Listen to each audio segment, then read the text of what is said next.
Dear students, good evening. मैं पीयूष कुमार त्रिपाठी स्वागत करता हूं आप सभी का अपने YouTube channel SCS EDU point पर।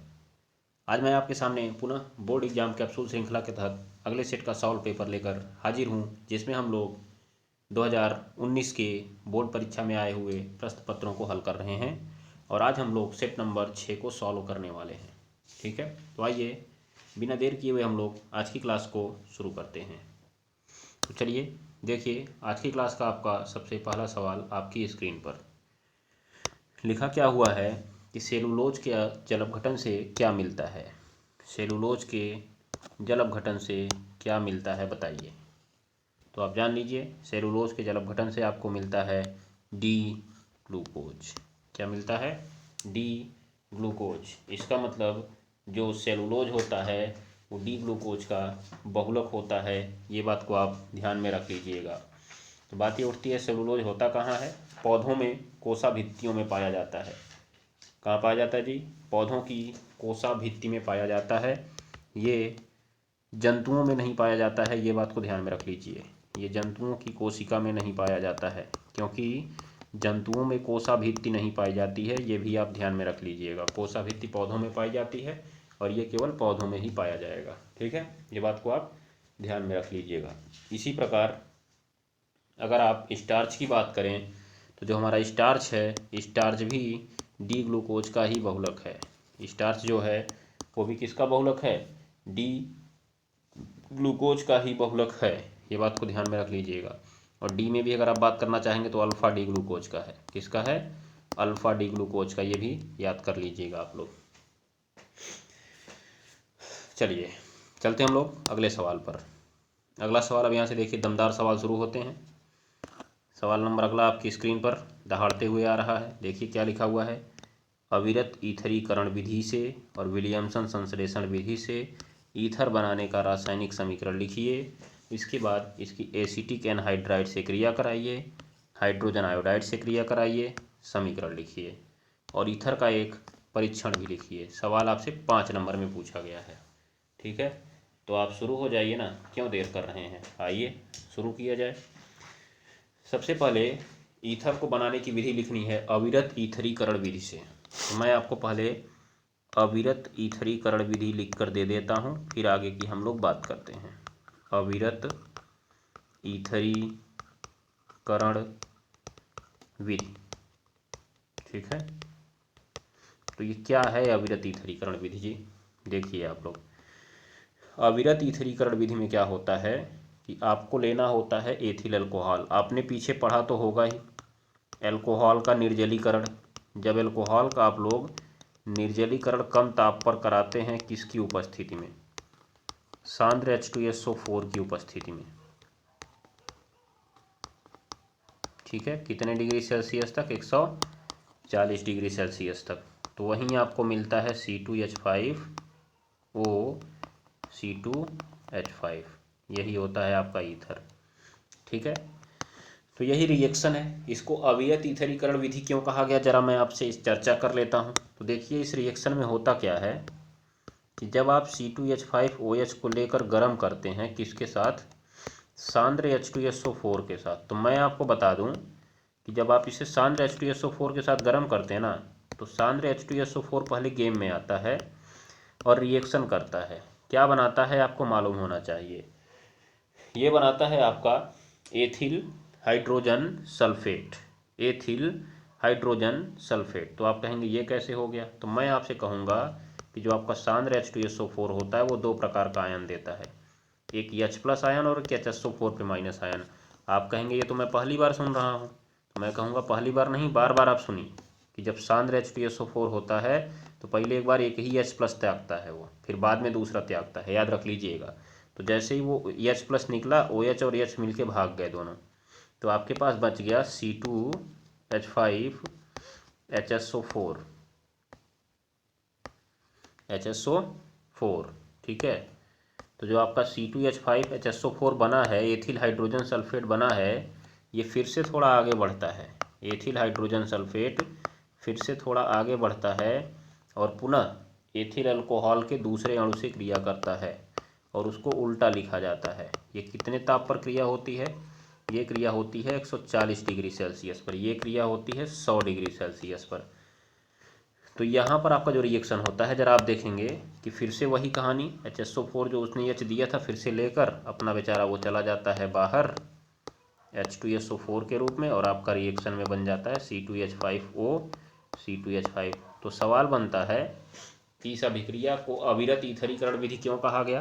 तो इस अभिक्रिया में ध्यान से सुनिएगा, इस अभिक्रिया में जो सांद्र H2SO4 लिया जाता है पहले पद में प्रयुक्त होकर दूसरे पद में बाहर निकल जाता है, पहले पद में प्रयुक्त होकर दूसरे पद में बाहर निकल जाता है। अतः इस अभिक्रिया में बार बार H2SO4 प्रयोग करने की ज़रूरत नहीं पड़ती है। एक बार आप H2SO4 प्रयोग करिए, वो बार बार अपना काम करता रहेगा। इसीलिए इस अभिक्रिया को कहा गया है अविरत ईथरीकरण विधि। ये आपसे कारण पूछा जा सकता है कि इसे अविरत ईथरीकरण विधि क्यों कहते हैं। तो रिएक्शन में आप यही दोनों लाइन लिखिएगा, ठीक है, ये बात को ध्यान में रखेंगे आप। और इसको अविरत ईथरीकरण विधि क्यों कहेंगे, क्योंकि पहले पद में प्रयुक्त होने वाला H2SO4 दूसरे पद में बाहर निकलता है, फिर अगले पद में जाके प्रयुक्त होता है, फिर निकलता है, फिर प्रयुक्त होता है, फिर प्रयुक्त होता है, फिर निकलता है, फिर निकलेगा, फिर प्रयुक्त होगा।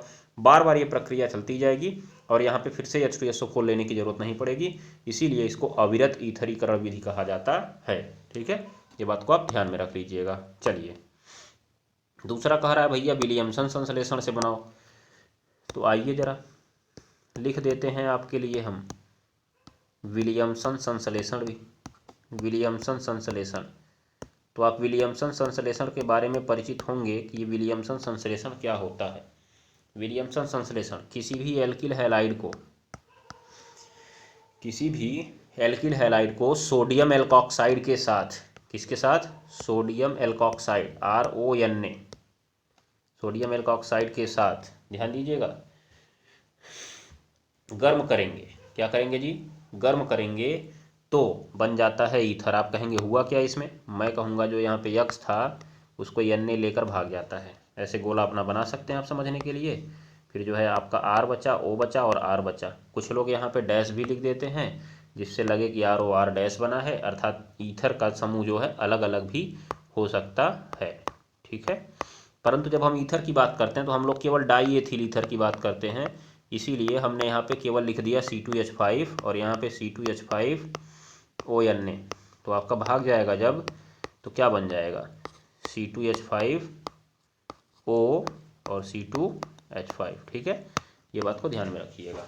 चलिए तो ये आपका विलियमसन संश्लेषण है। क्या है, एल्किल हैलाइड को सोडियम एल्कोक्साइड के साथ गर्म करने पर डाई एथिल ईथर बनता है, डाई एथिल ईथर बनता है। ये बात को भी आप ध्यान में रख लीजिएगा। अब देखिए दो रिएक्शन आ रहे हैं, एक कह रहा है इसकी एसीटिक एनहाइड्राइड से क्रिया कराओ, दूसरा कह रहा है इसकी हाइड्रोजन आयोडाइड से क्रिया कराओ। चलिए जरा एसीटिक एनहाइड्राइड से देख लिया जाए पहले। एसीटिक एनहाइड्राइड, ये एसीटिक एनहाइड्राइड बनता पहले कैसे है, मैंने आपको कल की क्लास में भी बताया था। देखिए CH3 C double bond O single bond OH। Anhydride कैसे बनता है, जब दो अम्ल आपस में मिलते हैं और उनका एक अणु जल बाहर निकलता है तो बनने वाला यौगिक एनहाइड्राइड कहलाता है। एक जगह से OH और एक जगह CH निकल गया बाहर, आपका बन गया CH3 C double bond O single bond O single bond C double bond O single bond CH3। और मैंने ये भी आपसे कहा था इसको शार्ट फॉर्म में ऐसे लिखा जाता है CH3CO और फिर ट्वाइस उसके बाद O, ठीक है। तो बस आपका रिएक्शन हो गया ख़त्म, समाप्त, खेल ख़त्म। ध्यान दीजिएगा क्या खेल ख़त्म हुआ जी, ज़रा देख लीजिए तो, ध्यान से देखिएगा, मैं लिख रहा हूँ रिएक्शन। अब आइए देखिए, आपको लेना था ईथर C2H5O C2H5, इसकी क्रिया करानी थी एसीटिक एनहाइड्राइड से CH3 C double bond O single bond O single bond C double bond O single bond CH3, यही आपका एसीटिक एनहाइड्राइड। देखिए ज़रा, जो आपका C2H5O है ये इसको इतना लेकर फरार, देख रहे हैं, बाकी बचे बेचारे आपस में जुड़ गए, ठीक है। तो देखिए ज़रा क्या बना आपका, तीर के बाद देखिए, ये यहाँ से लिखना शुरू करिए CH3 C double bond O और जुड़ने वाला समूह कौन आया उसके पास, OC2H5 बन गया एस्टर, और प्लस के बाद दूसरा देखिए क्या बना, इसको भी इधर से शुरू कर लीजिए ना, CH3 C double bond O, और यहाँ पे भी O है उसके पास, और उसके पास जोड़ने वाला कौन बच रहा है उससे, C2H5 पे, तो दोनों एक ही बन गया है। बताइए तो इसका नामवा है एथिल एसीटेट। क्या नाम है, एथिल एसीटेट नाम है। ठीक है, ये बात को ध्यान में रख लीजिएगा, इस यौगिक का नाम, कंपाउंड का नाम। और ये रिएक्शन जो है ना, ये आपका निर्जल ZnCl2 की उपस्थिति में होता है। नहीं लिखेंगे तो भी कोई गलती नहीं है, बस आप रिएक्शन याद रखिएगा, गर्म किया जाता है इसको। ठीक, ये बात को ध्यान में रखिए। तो ये हो गया इसका एसिटिक एनहाइड्राइड के साथ क्रिया। अगली इसकी HI के साथ क्रिया आ रही है। तो HI के साथ क्रिया जो है इसकी दो पदों में होती है, दो प्रकार से। एक बार ठंडे में होती है, जब ठंडा रहता है तब, और दूसरा गर्म करने पर, दूसरा गर्म करने पर। जब ठंडे में इसकी क्रिया कराते हैं तो आप देखिए ज़रा, C2H5O C2H5 और प्लस HI, तीर के बाद देखिए बस थोड़ा सा चीज़ें गायब हो जाती हैं। यहाँ का C2H5OH को लेकर फरार, तो बन गया आपका C2H5OH। दूसरा वाला क्या बच गया जी, C2H5I बच गया, बस खत्म, आराम से हो गया। परंतु जब आप इसे गर्म कर देते हैं, C2H5O C2H5 गर्म कर देते हैं किसके साथ, HI के साथ, तो आपको मालूम होना चाहिए कि यहाँ से एक अणु जल निकल जाता है बाहर, और जब जल निकल जाएगा बाहर तो समझिए तो ऑक्सीजन भाग गया, और जब ऑक्सीजन भाग गया तो दोनों C2H5 के साथ जुड़ने के लिए केवल कौन बचा, I बचा। इसका मतलब केवल यहाँ पे C2H5I बन जाता है। तो ये आपकी HI से क्रिया हो गई। मैंने आपको इसको इम्पोर्टेंट बता के नोट में भी लिखवाया हुआ है, ये बात को ध्यान में रखिएगा आप लोग। चलिए अब चलते हैं इसके लास्ट पॉइंट पर। लास्ट पॉइंट देखिए कि पूछ रहा है ईथर का एक परीक्षण भी लिखिए, ईथर का एक परीक्षण भी लिखिए। तो आइए जरा, अगर हम ईथर का परीक्षण करना है तो कैसे लिखेंगे हम लोग, ईथर का परीक्षण कैसे करेंगे, तो देख लीजिए आप लोग ईथर का परीक्षण कैसे किया जाएगा। देखिए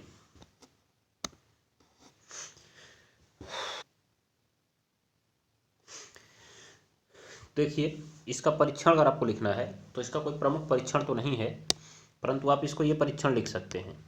क्या लिख सकते हैं आप, ईथर का परीक्षण। तो ईथर के परीक्षण में आप लिखिएगा कि ईथर को हो गया पराबैंगनी किरणों की उपस्थिति में O2 के साथ गर्म करने पर, देखिए मैंने UV लिख दिया, अल्ट्रावायलेट रेज हो गया, ठीक है, UV। तो पराबैंगनी किरणों की उपस्थिति में, वायु की उपस्थिति में या वायु के साथ गर्म करने पर आपका बनता है ईथर परऑक्साइड। क्या बनता है, ईथर परऑक्साइड, जो कि एक विषैला द्रव है। बस यही इतना आपको लिख देना है, जो विषैला द्रव है, जो विषैला द्रव है। ठीक है, ये बात को ध्यान में रखिएगा।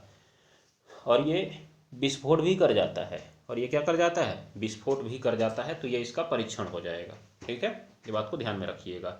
आप यही लिखेंगे कि इसको पराबैंगनी किरणों की उपस्थिति में ऑक्सीजन के साथ गर्म करने पर क्या बन जाता है, ईथर परऑक्साइड बन जाता है, जो एक विषैला द्रव है, और निम्न ताप पर ही इसका विस्फोट भी हो जाता है। ठीक है, चलिए अब हम चलते हैं अगले सवाल पर। अगला सवाल देखिए, ये आपको कहा गया एनिलीन से क्लोरोबेंजीन प्राप्त करो।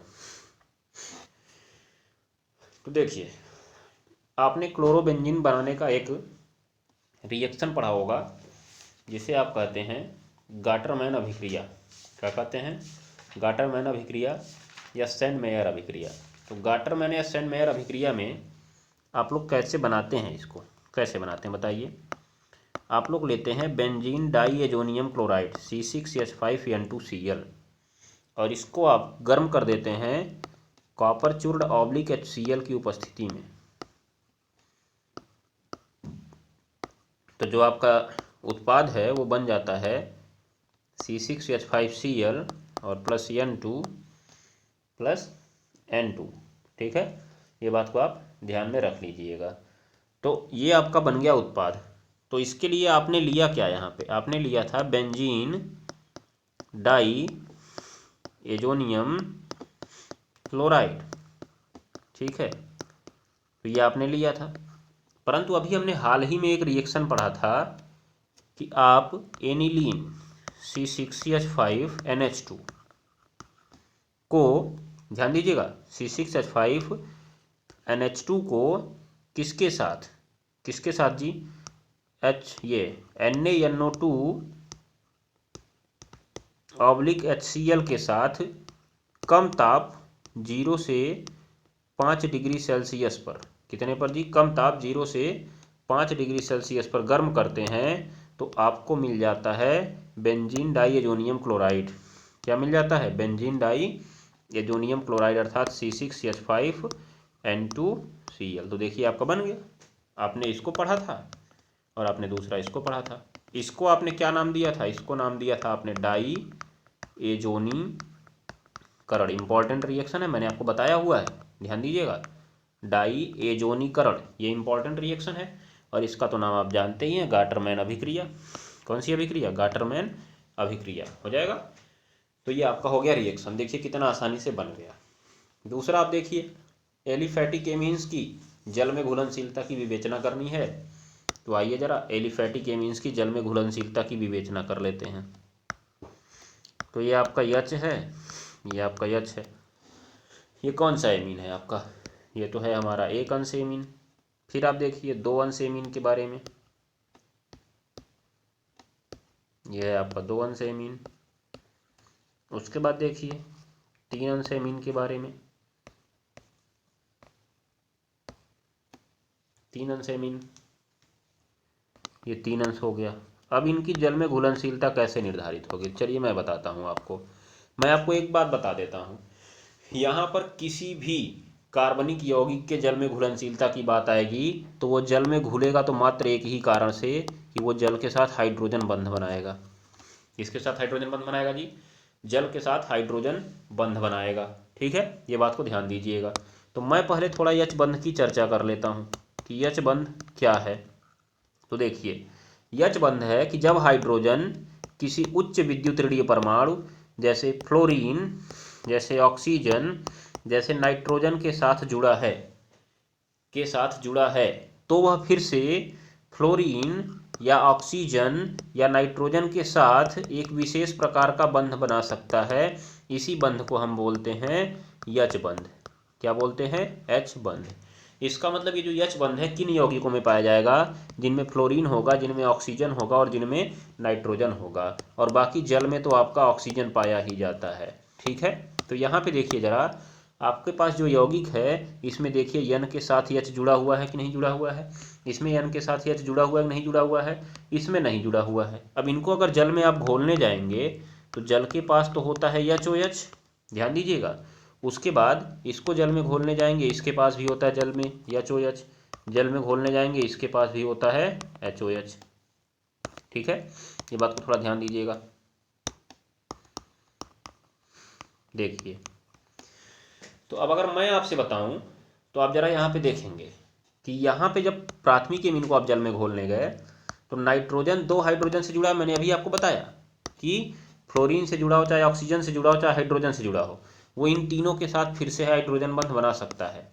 तो यहाँ पे जरा आप बात करिए, देखिए कि ये जो नाइट्रोजन है अगर वो इस हाइड्रोजन के साथ बना लिया तो इसका हाइड्रोजन इसके ऑक्सीजन के साथ बना लेगा, ये हाइड्रोजन भी किसी के साथ बना लेगा। मतलब इस एक ही अणु ने कितने हाइड्रोजन बंध बना लिए, 1, 2 और 3 हाइड्रोजन बंध बना लिए। परंतु आप इसकी बात करिए कि एक तो ये इससे जुड़ गया, देख रहे हैं, और दूसरा वाला ये इससे जुड़ सकता है, बस मतलब 2 हाइड्रोजन बंध बना सकता है। इसमें तो ये देखिए केवल जल के साथ एक ही हाइड्रोजन बंध बना सकता है, दिख रहा है कि नहीं दिख रहा है। तो अब क्या हुआ कि जो प्राथमिक एमीन है वो जल के साथ 3 H बंध बना रहा है और ये 2 H बंध बना रहा है और एक H बंध बना रहा है। तो बताइए सबसे ज़्यादा तगड़ा घुलनशील कौन सा होगा जी, प्राथमिक वाला। इसका मतलब प्राथमिक एमीन, आप ऐसे कारण में बोलेंगे कि प्राथमिक एमीन जल के साथ सबसे ज़्यादा हाइड्रोजन बंध बनाता है, इसलिए यह सबसे अधिक जल में घुलनशील होता है। जबकि द्वितीयक एमीन थोड़ी कम मात्रा में हाइड्रोजन बंध बनाता है, इसलिए कम घुलनशील होता है। उसके बाद जबकि तृतीयक एमीन बहुत कम हाइड्रोजन बंध बनाता है, इसलिए बहुत कम घुलनशील, या हम कह सकते हैं कि लगभग अघुलनशील होता है। क्या होता है जी? लगभग अघुलनशील होता है। ठीक है, ये बात को ध्यान दीजिए। तो घुलनशीलता की विवेचना भी आपकी हो गई, 1.5 नंबर आपको मिल गया। कहीं भी आपको किसी भी सवाल की बात करें, बस आप एक ही रूल लिखिएगा, इसमें एक ही रूल लिखिएगा। कौन सा? हाइड्रोजन बंध। कौन सा रूल लिखेंगे? हाइड्रोजन बंध। किसके किसके साथ जुड़ा होना चाहिए? फ्लोरीन के साथ, ऑक्सीजन के साथ और नाइट्रोजन के साथ। वही लोग जल में घुलेंगे, वही लोग जल में घुलेंगे, ये बात को मैं आपको बता देता हूँ। ठीक है, चलिए आगे बढ़िए आप लोग। आइए जरा, अब रिएक्शन आता है आपके सिर पे। अब रिएक्शन पटका गया है, देखिए जरा आप क्या कर पाते हैं इनके साथ। खेलना शुरू करिए रिएक्शंस के साथ। चलिए, पहला रिएक्शन कर रहा है भैया, हम हैं क्लोरोफार्म और हमारा अभिक्रिया कराओ जलीय KOH के साथ। तो हमने कहा तो तुमको डर काहे का है? जब हम हैं तो काहे का डर है? देखिए जरा। तो आपने कहा ही का झोंके जा रहे हो। मैंने कहा अरे कदहों, यही तो क्लोरोफार्म का सूत्र है, जिसे आप CHCl3 कहते हो। बना लिया आपने। आपने इसकी क्रिया करानी है जलीय KOH के साथ। जरा हमको बताइए कि जलीय KOH कौन सी अभिक्रिया देगा जी? जलीय KOH देगा प्रतिस्थापन। का देगा जी? प्रतिस्थापन देगा। प्रतिस्थापन में क्या होगा जी? ये जो आपका क्लोरीनवा है ना, वो निकल जाएगा। ये क्लोरीनवा है वो निकल के भाग जाएगा। कितने क्लोरीन निकल के भागे जी? 3। और तीनों जगह पे का जुड़ता है? OH। कौन सी अभिक्रिया जी? यशयन अभिक्रिया, नाभिक स्नेही प्रतिस्थापन अभिक्रिया। देखने में आया? देखिए कितना आसान सवाल है, कैसे घुमा पूछा है। ठीक है, तो क्या करेंगे आप? HC, हियाँ से भी OH लगा दीजिए, हियाँ भी OH लगा दीजिए और हियाँ भी OH लगा दीजिए। तो क्या हो जाएगा जी? हुआ OH और H निकल जाएंगे बाहर, क्योंकि हमने आपको बताया था एक कार्बन पर एक से ज़्यादा OH अस्थाई नहीं होते हैं। अगर एक से ज़्यादा OH आएंगे तो एक अणु जल तुरंत बाहर निकल जाएगा। अब आप देखिए कि बचा क्या आपके पास? बचा आपके पास HCOOH। यही आपका हो गया आंसर। ठीक है, और इसी रिएक्शन को थोड़ा आप आगे बढ़ाना चाहते हैं तो जो आपका HCOH बना, चूंकि ये एक अम्ल है, इसीलिए आपने जलीय KOH से क्रिया कराई है, तो क्षार भी उसको मिल जाएगा। और क्षार मिला तो ये अपना लवण और जल बना लेगा, HCOOK और प्लस आपका H2O बन गया। तो इसी रिएक्शन को और आगे भी बढ़ा सकते हैं। आप नहीं बढ़ाएंगे तो भी आपको कुत्ता नहीं काटेगा। ठीक है, चलिए फिर दूसरा का देख लीजिए। ये तो दूसरा का तो एकदम मगन हो गया जी। एथिल क्लोराइड की NaOH से क्रिया, जलीय NaOH, जलीय KOH लीजिए, जलीय NaOH लीजिए, दोनों बात तो एक ही है ना, दोनों एक एक खंदन वक्त हैं। देखिए जरा, एथिल क्लोराइड C2H5Cl की जलीय KOH से क्रिया, फिर वही क्या जी? घिसा पिटा रूल, प्रतिस्थापन, कौन सी अभिक्रिया? यशयन अभिक्रिया। तुरंत निकला KCl, तुरंत मिला एथिल अल्कोहल C2H5OH और प्लस आपका कौन निकल गया? KCl निकल गया। देख रहे हैं ना कितना आसान रिएक्शन। सेकंड नंबर रिएक्शन यही है आपका। थर्ड नंबर में आ जाइए जरा। थर्ड नंबर में आयोडो बेंजीन को कॉपर के साथ गर्म करते हैं। ये आपका एक तगड़ा वाला रिएक्शन है। देखेंगे जरा आप लोग तगड़ा वाला रिएक्शन कैसे है, कि ये अभी तक आपने पढ़ा नहीं हुआ है, ये पहली बार आपके सामने आया हुआ है। तो कैसे होता है इसमें देखिए। आयोडो बेंजीन को जब कॉपर के साथ गर्म करते हैं तो एक प्रकार से आप समझ लीजिए कि यहाँ पर जो अभिक्रिया है वो हो जाती है आपकी फिटिंग अभिक्रिया की तरह। किसकी तरह हो जाती है जी? फिटिंग अभिक्रिया की तरह हो जाती है। ठीक है, वहाँ पे सोडियम के साथ गर्म कर रहे थे, यहाँ पे किसके साथ गर्म कर रहे हैं? कॉपर के साथ गर्म कर रहे हैं। तो ये चोरवा जो कॉपर होता है दोनों को लेके भाग जाता है आयोडीन को। यही तो कहानी फिटिंग अभिक्रिया में भी हुई थी ना, ध्यान दीजिएगा। हमने जो बताया था आपको RX plus Na plus XR भाग रहा था ना लेके, उसके बाद दोनों आपस में जुड़ जा रहे थे। तो दोनों आपस में जुड़ जाएंगे। ठीक है, दोनों आपस में जुड़ जाएंगे ऐसे, बस ख़त्म काम। जोड़ दीजिए, नहीं तो सीधा सीधा भी जोड़ सकते हैं। एक नमवा जानते हैं क्या होगा? एक नमवा होगा डाइफेनिल। क्या नाम होगा जी? डाइफेनिल नाम होगा। हो जाएगा ना, ये बात को आप ध्यान में रख लीजिएगा। चलिए लास्ट वाला देख लीजिए। ग्रिग्नार्ड अभिकर्मक की क्रिया किसके साथ करा रहे हैं जी? एस्टर के साथ करा रहे हैं। किसके साथ? एस्टर के साथ। आइए जरा लीजिए 4 नंबर रिएक्शन। ग्रिग्नार्ड अभिकर्मक की क्रिया एस्टर के साथ कराइएगा तो क्या पाइएगा? देखिए RCOO डैश लिखा है तो हम भी लिख देते हैं, प्लस इसकी ग्रिग्नार्ड अभिकर्मक से क्रिया होगी। आपको इसमें मालूम है कि कौन का बनाता है, जो R है वो आपका बनाता है माइनस, और जो MgX है वो आपका बनाता है प्लस। इलेक्ट्रॉन से नहीं, नाभिक से नहीं प्रतिस्थापन अभिक्रिया हो जाएगी। कौन सी अभिक्रिया होगी जी? नाभिक से नहीं प्रतिस्थापन अभिक्रिया। जो R माइनस है वो इसके पास चला जाएगा, ठीक है, और जो OR माइनस है वो इसके पास तब चला जाएगा। तो देख लीजिए तीर के बाद आपके सामने जगह होगी तो लिखिएगा, मैं नीचे लिखता हूँ RC⋯O, उससे कौन आके जुड़ गया जी? R आके जुड़ गया। ये आपका बन गया, देखिए कीटोनवा बन गया, कीटोनवा बन गया जी, कीटोनवा। उसके बाद प्लस क्या बना आपका R-OMgX, ये आपका बाहर निकल गया। तो यही आपका उत्पाद हो गया, ठीक है। बस रिएक्शन खत्म, एकदम आसान रिएक्शन, ठीक है। इलेक्ट्रॉन से नहीं प्रतिस्थापन हो गया, इसमें हो जाएगा। तो समझ में आया कि नहीं आया? आपको आ गया ना? तो चलिए हम लोग चलते हैं अब आगे। आइए जरा, चारों हो गया क्या? इसमें हो तो गया चारों। आ जाइए अब अंतिम सवाल और आखिरी सवाल पर आ जाइए। इनकी पुनरावृत्ति आज कर ही दीजिए। कह रहा भैया फार्मिक अम्ल से बनाओ ऑक्जेलिक अम्ल। बहुत चोर रूल है। देखिए फार्मिक अम्ल से ऑक्जेलिक भी बना रहा है, ऑक्जेलिक से फार्मिक भी बना रहा है।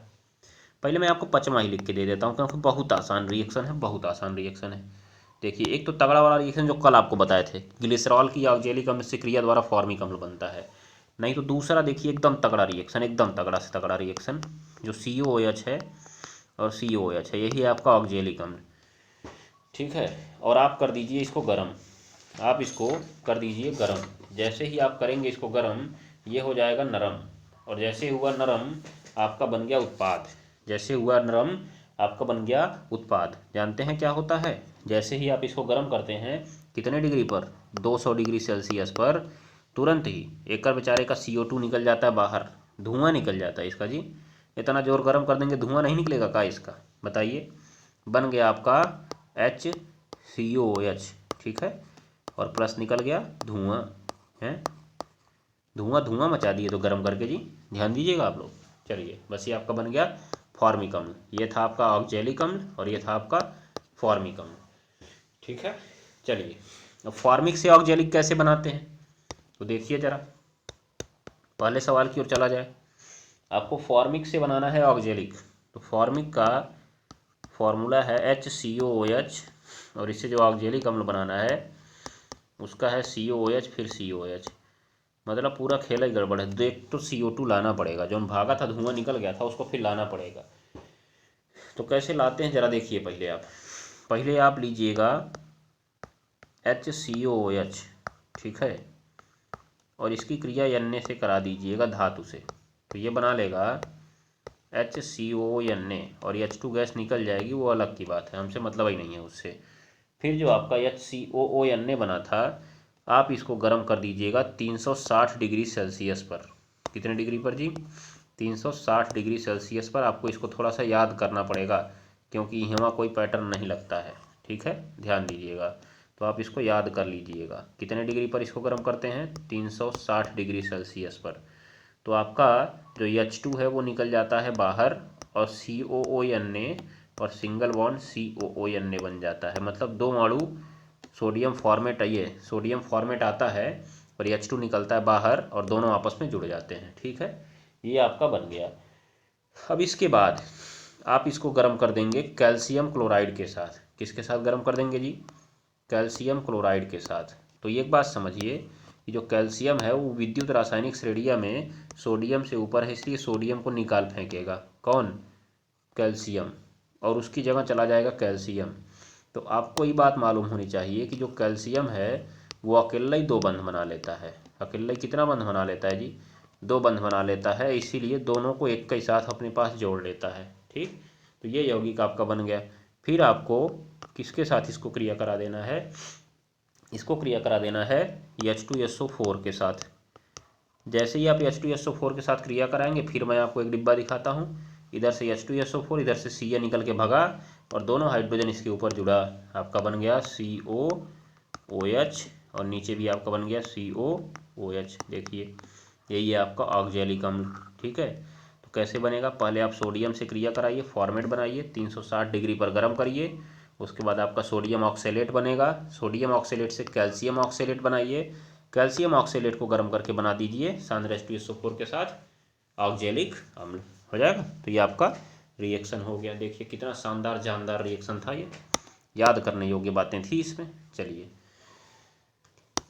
दूसरा जरा देखिए, यहाँ पे बात हो रही है एसीटिक अम्ल से बनाओ एथिलेमीन। एसीटिक अम्ल से बनाओ एथिलेमीन।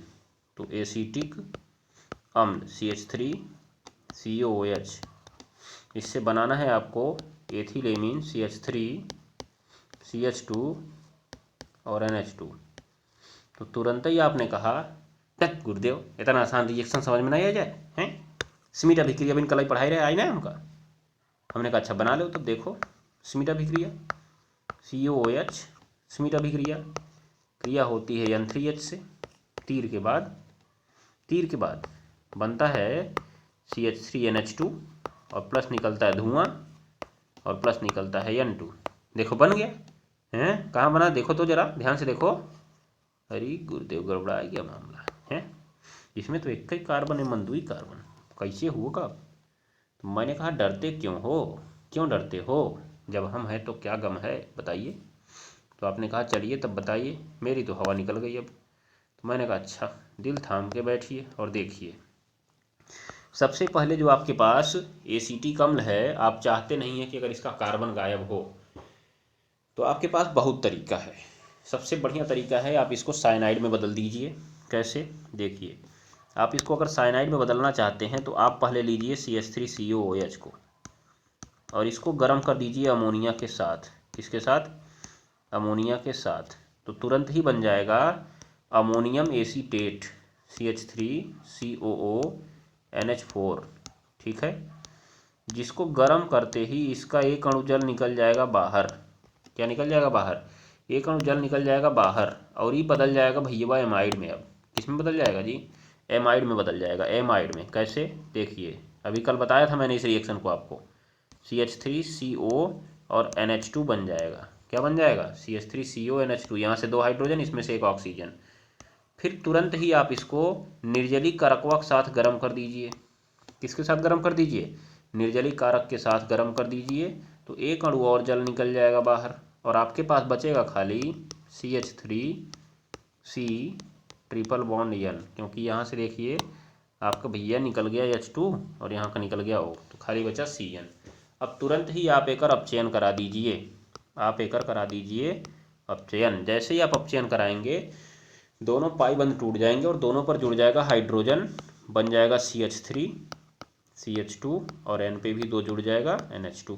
अभी जल अपघटन कराते तो पूरा टूट गया होता, लेकिन जल अपघटन नहीं कराना है, अपचयन कराना है। आप पहुंच जाएंगे एथिलेमीन पर। तो देखिए कैसे बना, बना कि नहीं बना, ध्यान में रखिएगा आप लोग, थोड़ा सा दिमाग चलाइए, रिएक्शन आसान लगता है। ठीक, ध्यान दीजिएगा।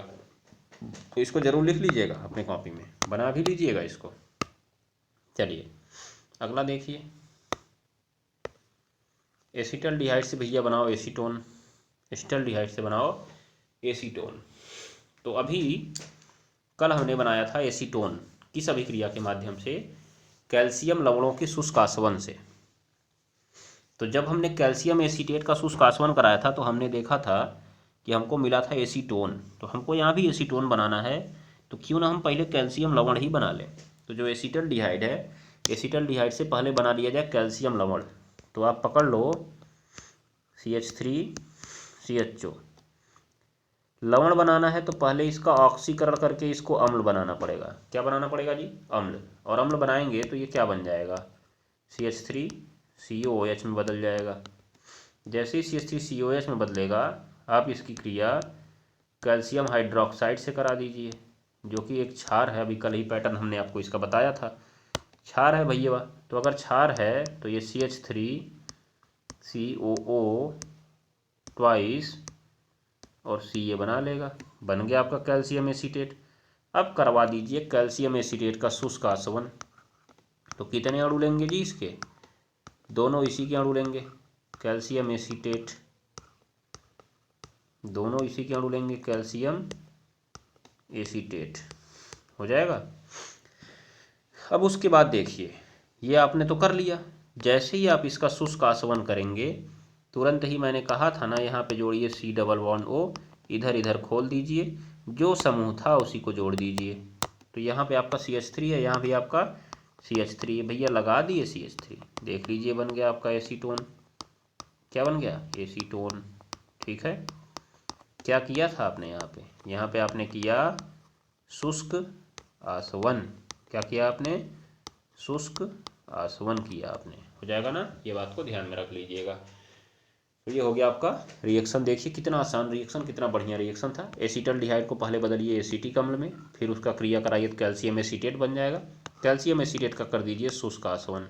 क्या कर दीजिए, शुष्क आसवन, हो जाएगा ना, ये बात को ध्यान में रख लीजिएगा। बस ये आपका बन गया एसीटोन। यहीं से अगर बोला होता कि आप बनाइए फेनिल मेथिल कीटोन अर्थात एसीटोफिनोन बनाइए, तो हम यहीं पे ले लेते C6H5, बस हमारा काम हो जाता, तब भी बन जाता। वो भी जो मन में आए वो बना लीजिए यहाँ से आप, ठीक है, ये मैंने आपको पहले भी बता रखा था। चलिए अब आज का लास्ट रिएक्शन देख लिया जाए। एनिलीन से भैया बनाओ बेंजल्डिहाइड, एनिलीन से बेंजल्डिहाइड, यह एक रिएक्शन तगड़ा रिएक्शन है। कैसे, देखिए पहले आप पकड़ेंगे एनिलीन और आपको बनाना है बेंजल्डिहाइड। तो बेंजल्डिहाइड बनाना पड़ेगा, मतलब कार्बन लाना पड़ेगा। क्या लाना पड़ेगा, कार्बन। और कार्बन की संख्या बढ़ाने के लिए हमने कहा था CN जोड़ते हैं। क्या जोड़ते हैं, CN। तो CN इसमें जुड़ेगा कैसे, CN इसमें जुड़ता कैसे है, आप जरा देखिए। तो पहले आप यहाँ से क्लोरोबेंजीन बना लीजिए, फिर क्लोरोबेंजीन से आप CN आराम से जोड़ सकते हैं। क्लोरोबेंजीन से आप क्या जोड़ सकते हैं, CN आराम से जोड़ सकते हैं। तो हम पहले यहाँ पे इसका कराएंगे NaNO2 प्लस HCl 0 से 5 डिग्री सेल्सियस, ठीक है ना, ये ध्यान में रखिएगा। उसके बाद तुरंत ही इसमें बन जाता है C6H5N2Cl डाईएजोनीकरण। इस अभिक्रिया का नाम है और बहुत इंपॉर्टेंट अभिक्रिया है, आपको इसे याद रखना पड़ेगा, ठीक है। तुरंत ही आप इसको KCN के साथ अभिक्रिया करा दीजिए। किसके साथ अभिक्रिया करा दीजिए, KCN के साथ। तो ये बना देता है आपका C6H5CN। CN जुड़ गया, कार्बन आ गया कि नहीं आ गया। अब जैसे ही कार्बन आया, अब आपको एल्डिहाइड बनाना है। अगर आपने इसका जल अपघटन कराया तब तो बेंजोइक अम्ल बनेगा, ध्यान दीजिएगा। परंतु आप इसकी स्टीफन अभिक्रिया करा दीजिए ना, स्टीफन अभिक्रिया। तो स्टीफन अभिक्रिया जैसे ही आप कराएंगे तुरंत ही ये क्या बना देता है, बेंजल्डिहाइड बना देता है। बाकी सह उत्पाद क्या बना, कैसे बना, ये सब मत लिखिएगा आप, वो तो अलग की प्रक्रिया, जब स्टीफन अभिक्रिया पूछे तो लिखिएगा। बस यहीं पे आप स्टीफन अभिक्रिया लिख दीजिए, आपका रिएक्शन खत्म हो गया, ठीक है ना, ये बात को ध्यान दीजिए। तो आपने एलिनिन लिया, एनिलीन से बेंजल्डिहाइड बना दिया, एक कार्बन बढ़ाना था, हमको KCN से क्रिया कराना पड़ा, ठीक है, ये बात को आप ध्यान में रख लीजिएगा। तो देखिए कितना आसान और इम्पॉर्टेंट और सुंदर रिएक्शन है, आप इसे आराम से कर सकते थे, नहीं कर पाए तो आप गधे हैं, ठीक है। चलिए तो आज के लिए बस इतना ही, मिलते हैं हम लोग कल की क्लास में एक नए सेट के साथ और एक नई उमंग के साथ। तब तक के लिए पढ़ते रहिए, पढ़ाते रहिए, हंसते रहिए और हंसाते रहिए।